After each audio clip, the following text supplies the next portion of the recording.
Время без 10:05 вечера, и нам нужно съездить по магазинам.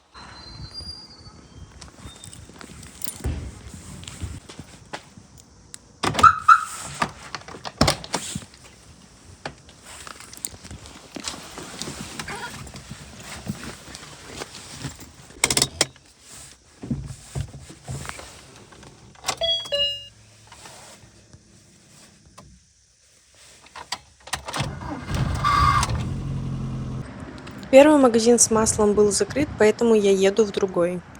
Там я купила масло, фильтр и трубку для гура.